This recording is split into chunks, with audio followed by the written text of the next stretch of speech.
City cable news కి స్వాగతం. విద్యార్థులకు నాణ్యమైన విద్య అందించి వారి బంగారు భవిష్యత్తుకు బాటలు వేయడమే ప్రభుత్వ ప్రధాన ధ్యేయమని జిల్లా కలెక్టర్ డి.కే. బాలాజీ తెలిపారు.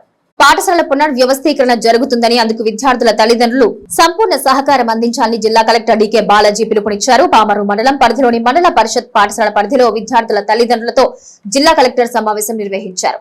తొలుత జిల్లా కలెక్టర్ పామరు మండలంలో అరండల్పేట 1, 2, కొత్తపేట, నడిచెరువు, పెదమద్దాలి, అంబేద్కర్ కాలనీలో మండల పరిషత్ ప్రాథమిక పాఠశాలలు, ఫౌండేషన్ ప్లస్ బాలుర బాలికల పాఠశాలలను పామరు ఎమ్మెల్యే వర్లకుమార్ రాజాతో కలిసి పరిశీలించారు. ఈ సందర్భంగా జిల్లా కలెక్టర్ విద్యార్థుల తల్లిదండ్రులతో మాట్లాడుతూ రాష్ట్ర ప్రభుత్వం విద్యార్థులకు మంచి నాణ్యమైన విద్యను అందించాలని, ప్రతి తరగతికి ఒక ఉపాధ్యాయుడు ఉండేట్లుగా, ప్రతి సబ్జెక్టుకు ఒక ఉపాధ్యాయుడు ఉండే విధంగా ప్రాథమిక పాఠశాల పునర్వ్యవస్థీకరణ చేపట్టిందన్నారు. ప్రస్తుత పోటీ ప్రపంచంలో తట్టుకుని ముందుకెళ్లాలంటే ప్రభుత్వం కల్పించే సౌకర్యాలను అందిపుచ్చుకుని అందరూ సహకరించాలన్నారు. పామర్రు ఎమ్మెల్యే వర్లకుమార్ రాజా మాట్లాడుతూ విద్యా విధానంలో విద్యాశాఖ మంత్రి నారా లోకేష్ విప్లవాత్మక నిర్ణయం తీసుకున్నారన్నారు. ఈ పర్యటనలో జిల్లా కలెక్టర్ వెంట జిల్లా విద్యాధికారి పివిజే రామారావు, ఉప విద్యాధికారి పద్మరాణి, ఎంఈఓ పద్మవాణి, ఉపాధ్యాయురాలు మృదుల తదితరులు అధికారులు పాల్గొన్నారు. పిల్లలందరికీ అందించే దిశగా అడుగులేస్తూ ఉంది.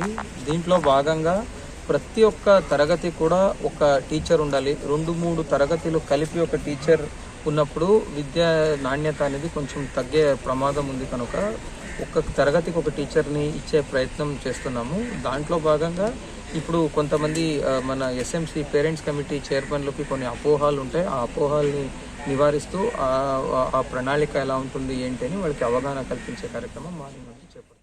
కృష్ణా జిల్లా కలెక్టర్ గారు డి.కే. బాలాజీ గారు, అదేవిధంగా ఎమ్మెల్యే గారు, నేను, అధికారులు అందరం కూడా కలిసి ఇక్కడున్న స్కూళ్ళన్నీ కూడా పర్యవేక్షిస్తున్నాం.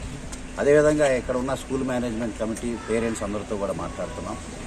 ఏదైతే విద్యాశాఖ మంత్రి లోకేష్ బాబు గారు తీసుకున్న నిర్ణయాలు, విప్లవాత్మక నిర్ణయాలు, ఏదైతే నాణ్యమైన విద్య చిన్న వయసు నుంచే 1 నుంచి 5వ తరగతి చదువుతున్న పిల్లలకి ఇద్దరు టీచర్లు, ఆ 5 సంవత్సరాల పిల్లలకి ఇద్దరు టీచర్లే చెప్పే బదులు 5 సంవత్సరాలు ఏదైతే 1 నుంచి 5 చదువుతున్న పిల్లలకి 5 టీచర్లు ఉండే విధంగా, ప్రతి సబ్జెక్టుకి ఒక టీచర్ ఉండే విధంగా, ఆ స్కూల్ని మోడల్ స్కూల్గా తీర్చిదిద్దే విధంగా, అదేవిధంగా ఆ స్కూల్కి ఒక హెచ్ఎం, ఒక హెడ్ మాస్టర్ ఉండి ఆ పర్యవేక్షణలో టోటల్ హోలిస్టిక్ వాళ్ళ యొక్క పూర్తిగా వాళ్ళ యొక్క ఎక్స్ట్రా కరిక్యులర్ యాక్టివిటీస్ని కూడా దాంట్లో కలిపి పిల్లల యొక్క మొత్తం వారి యొక్క ముందుకు తీసుకెళ్లే విధంగా వారి జీవితంలో ఈ స్కూల్స్ ఇవన్నీ కూడా ఏదైతే అందరికీ కూడా ఎక్స్క్లూజివ్ సబ్జెక్ట్ టీచర్ పెట్టడం వలన చాలా ఉపయోగపడుతున్నారు. మంచి ఆలోచనతో లోకేష్ బాబు గారు తీసుకున్న నిర్ణయంలో దీన్ని ఆప్షనల్గా కూడా ఇచ్చాం.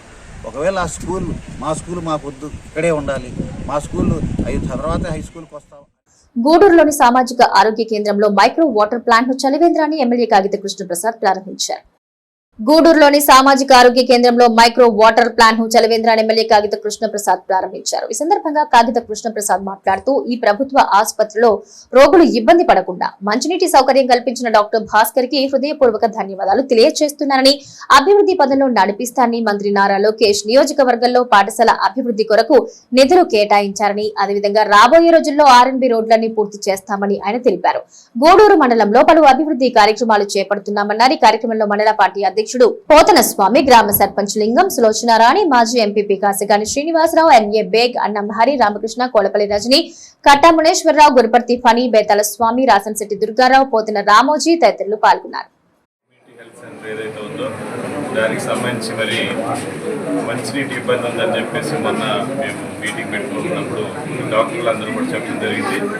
ఆ రోజు మరి దాన్ని ఏ విధంగా చేయాలి అని చెప్పేసి మేము మాట్లాడుకున్న తరుణంలో మరి డాక్టర్ భాస్కర్ గారు స్వచ్ఛందంగా ముందుకు వచ్చి మరి ఇక్కడ ఉన్నటువంటి డ్రింకింగ్ వాటర్ ప్రాబ్లం ఏదైతే ఉందో దాన్ని రిజాల్వ్ చేయాలని చెప్పి ఆయన సొంత నిధులతో ఈ రోజున వాటర్ ప్యూరిఫైని ఏర్పాటు చేసినందుకు వారికి డాక్టర్ గారికి ప్రత్యేకమైన ధన్యవాదాలండి.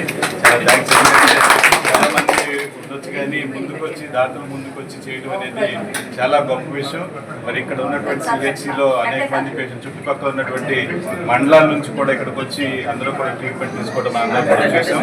తప్పకుండా డాక్టర్ గారిని మనందరూ కూడా అభినందించాలని చెప్పి అందరూ కూడా తెలియజేసుకుంటూ మరి ఈ రోజున గూడూరు మండలంలో ఉన్నటువంటి అనేక గ్రామాల్లో మన ప్రభుత్వం, కూటమి ప్రభుత్వం ఏదైతే అధికారంలో వచ్చిందో ఆ తర్వాత నిర్మించినటువంటి రోడ్లు కానివ్వండి, భవనాలు కానివ్వండి, పలు అభివృద్ధి కార్యక్రమాలకి ఈ రోజున మరి పూర్తి చేసుకున్నాం. గతంలో మనం శంకుస్థాపన చేసుకున్నాం, అవన్నీ కూడా పూర్తయినాయి. కాబట్టి ఈ రోజున వాటన్నింటినీ కూడా ప్రారంభోత్సవం కూడా చేస్తూ ఉన్నామని చెప్పి మీ అందరికీ కూడా తెలియజేసుకుంటూ డెఫినెట్గా రానున్న రోజుల్లో ఇంకా పలు అభివృద్ధి కార్యక్రమాలు ఈ నియోజకవర్గాన్ని అభివృద్ధి బాటలు తీసుకెళ్తామని చెప్పి మీ అందరికీ కూడా తెలియజేస్తా ఉన్నాం.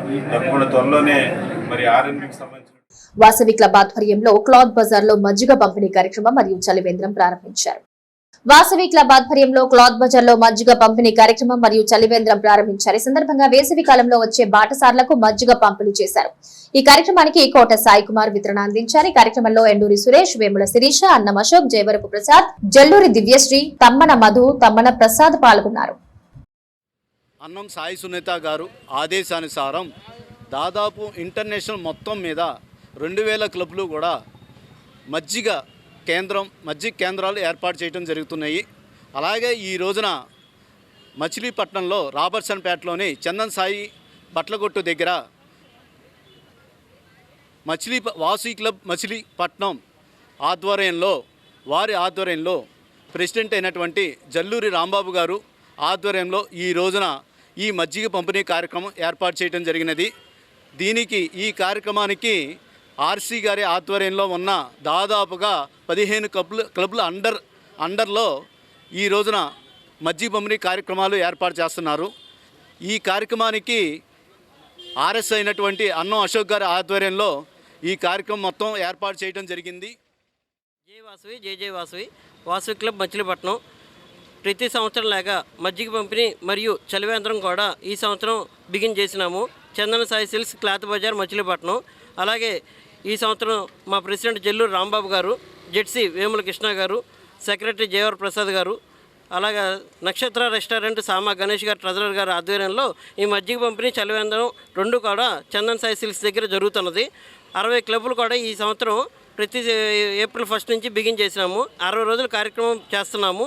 ఈ కార్యక్రమానికి హాజరైన ఆర్సీ వేముల శిరీష్ గారు, ఐపీసీ ఎండూరి సురేష్ గారు, పేద ప్రజలకి వేసవకాలంలో వచ్చే బాటసార్లకి దాహాన్ని తీర్చడానికి 2 కార్యక్రమాలు కూడా పెట్టినాము. ఈ అవకాశాన్ని అందరూ ఉపయోగించుకోగలరు. జై వాసవి, జై వాసవి. నగరంలో మున్సిపల్ అధికారుల ఆక్రమణ తొలగింపును వైసీపీ శ్రేణులు అడ్డుకోవడం గర్హనీయమని టీడీపీ నాయకులు పేర్కొన్నారు. నగరంలో ముంపు సమస్యను పరిష్కరించేందుకు డ్రైన్లపై ఉన్న ఆక్రమణలన్నింటినీ అధికారులు తొలగిస్తున్నారని తెలుగుదేశం పార్టీ నాయకులు పేర్కొన్నారు. పార్టీ కార్యాలయంలో నిర్వహించిన మీడియా సమావేశంలో మున్సిపల్ మాజీ చైర్మన్ మోటమరి బాబా ప్రసాద్, టీడీపీ నగర అధ్యక్షులు ఇలియాస్ పాషా, 6వ division TDP incharge Dilip Kumar తదితరులు మాట్లాడుతూ 30వ డివిజన్ పరిధిలో కాళీఖాన్పేట శివగంగా డ్రైన్ వద్ద ఆక్రమణల తొలగింపును వైసీపీ శ్రేణులు అడ్డుకున్న తీరుపై మండిపడ్డారు. ఆక్రమణల తొలగింపును అడ్డుకోవడం గర్హనీయమన్నారు. ఆక్రమణల తొలగింపును నగర ప్రజలంతా హర్షిస్తే వైసీపీ నాయకులు రాజకీయం చేయడం సిగ్గుచేటన్నారు. ఆక్రమణదారులు ప్రత్యామ్నాయంగా G+3 ఇల్లు ఇస్తామని మంత్రి కొల్లు రవీంద్ర స్పష్టమైన హామీ ఇచ్చారని వారు తెలిపారు. గత 5 ఏళ్లలో మీరు అధికారంలో ఉన్నప్పుడు మెయిన్ రోడ్లు తొలగించి ₹1 కూడా ఒక్కళ్ళకి కూడా ఎంతోమంది బడ్డీ కొట్లు తీశారు మీ వల్ల. ఎంతోమంది రోడ్డు మీద చేసిన వ్యాపారాలందరినీ కూడా తీయించారు మీ వల్ల. వాళ్ళ సామ కిష్టప్ప గారు పోర్ట్ రోడ్లో ఉంటే వాళ్ళ కొట్టు తొలగించి మీ వైసీపీ నాయకులు వ్యాపారం పెట్టుకుని చేసుకుంటున్నారు. అనేక చోట్ల మీరు అద్దెలు ఇచ్చుకుంటున్నారు. కొంతమంది ఎవరైతే షాపు తీశాక ఇబ్బందులు పడుతున్నారో వాళ్ళందరూ కూడా వాళ్ళు లోన్ల ద్వారా కానీ, వాళ్ళ పిల్లలకు ఉద్యోగ అవకాశాలు కానీ, వాళ్ళకి ఇల్లు లేని వాళ్ళకి ఇల్లు కానీ, ఏదైతే వాళ్ళకి ఇబ్బంది పడుతున్నారో వాళ్ళందరికీ నేనున్నా అని చెప్పి కొల్లు రవీంద్ర గారు వాళ్ళందరూ కూడా అండగా ఉండటం జరిగింది. మీకు తెలుసుకోండి కావాలంటే. ప్రతి కూడా రాజకీయం చేస్తాం భావ్యం కాదు.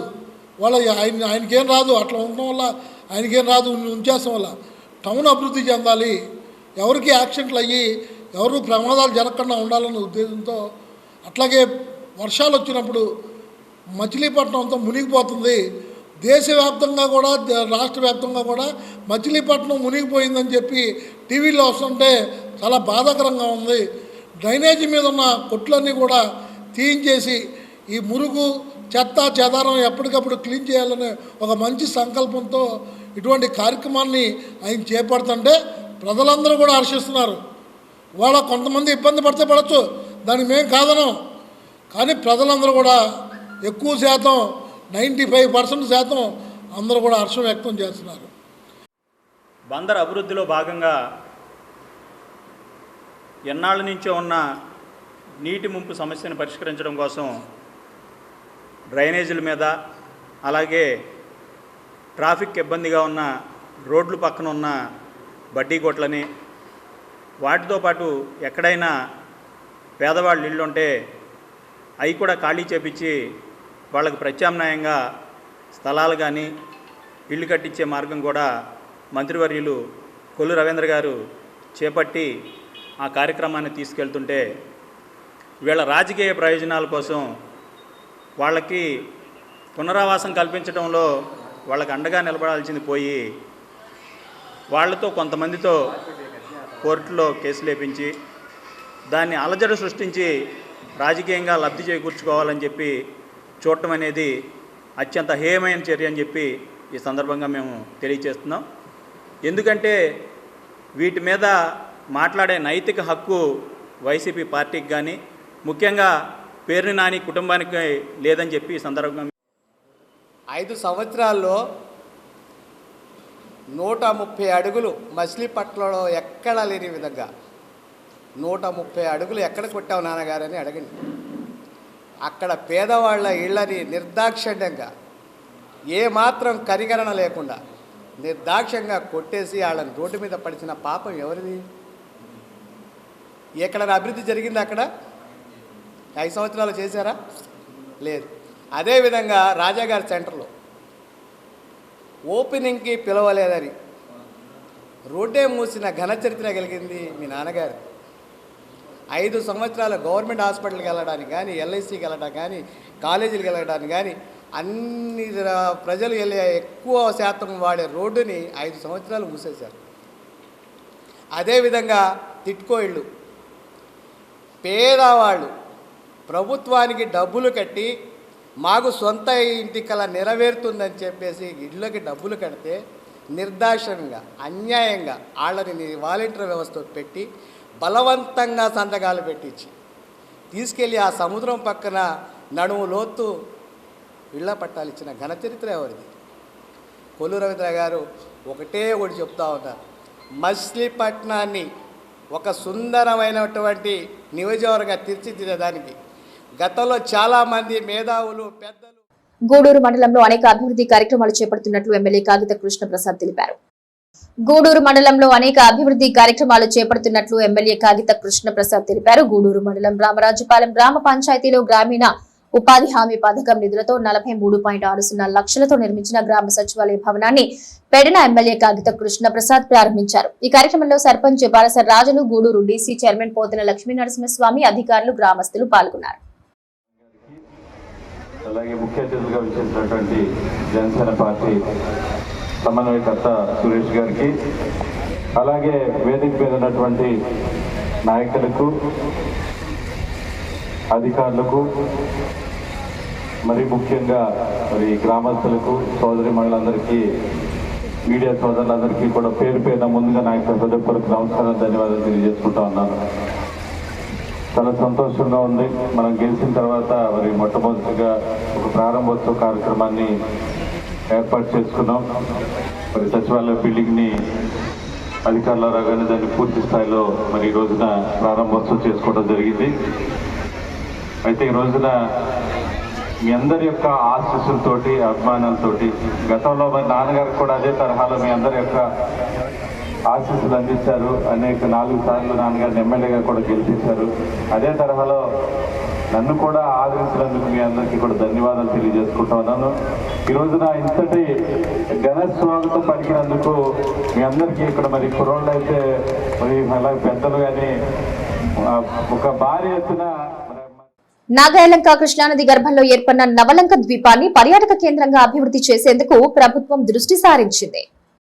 నాగాయలంక కృష్ణానది గర్భంలో ఏర్పడిన నవలంక ద్వీపాన్ని పర్యాటక కేంద్రంగా అభివృద్ధి చేసేందుకు ప్రభుత్వం దృష్టి సారించింది. ఉన్నతాధికారుల ఆదేశాల మేరకు నాగాయలంక, నవలంక ద్వీపాల సానుకూల, ప్రతికూల పరిస్థితులను, అందుబాటులో ఉన్న వనరులు పరిశీలించి నివేదికను తయారు చేయటకు కృష్ణా జిల్లా రెవెన్యూ అధికారి K Chandrasekhararao, tourism regional director Prasannalakshmi, tourism district అధికారి రామలక్ష్మి మొదలగు అధికారుల బృందం నవలంకలో పర్యటించింది. నాగాయలంక తహసీల్దార్ హరినాథ్ నవలంకలో సుందర ప్రదేశాలను, టూరిజం స్పాట్ ఏర్పాటుకు అనుకూలమైన వనరులు, వస్తువులను, కృష్ణానది పాయలుగా ఏర్పడిన ప్రదేశాలను అధికారులకు వివరించి నాగాయలంకలో వాటర్ డ్రోన్ కూడా ఏర్పాటుకు జిల్లాలో అన్ని ప్రాంతాలకు నాగాయలంక అనుకూలమైన ప్రదేశమని, నాగాయలంక ప్రజలు వాటర్ డ్రోన్ ఏర్పాటు చేయాలని కోరుకుంటున్నట్లు ఉన్నతాధికారుల దృష్టికి తీసుకెళ్లారు. ప్రదేశాలను పరిశీలించిన అధికారుల బృందం ఆహ్లాదకర వాతావరణంలో ఉన్న నవలంక అభివృద్ధికి సానుకూలంగా స్పందించి పర్యాటక కేంద్రంగా అభివృద్ధికి చేసే దిశగా కృషి చేస్తామని తెలిపారు. కోడూరు మండలం మాచవరంలో గ్రామదేవత శ్రీ తుంగపల్లెమ్మ తల్లి అమ్మవారి జాతర మహోత్సవం ఘనంగా జరిగింది. కోడూరు మండలం మాచవరంలో గ్రామదేవత శ్రీ తుంగపల్లెమ్మ తల్లి అమ్మవారి జాతర మహోత్సవం ఘనంగా జరిగింది. అమ్మవారిని వేలాది మంది భక్తులు దర్శించుకుని పూజలు చేశారు. నియోజకవర్గ జనసేన నాయకుడు మండలి వెంకట్రామ్, సాయి సుప్రియ దంపతులు, సీనియర్ నాయకులు అన్నప్రెడ్డి వెంకటస్వామి, కూటమి నాయకులు దర్శించుకుని ప్రత్యేక పూజలు జరిపించారు. కమిటీ నిర్వాహకులు వారిని ఘనంగా సత్కరించి అమ్మవారి చిత్రపటాలు, ప్రసాదం బహుకరించారు. సిటీ కేబుల్ న్యూస్ సమాప్తం.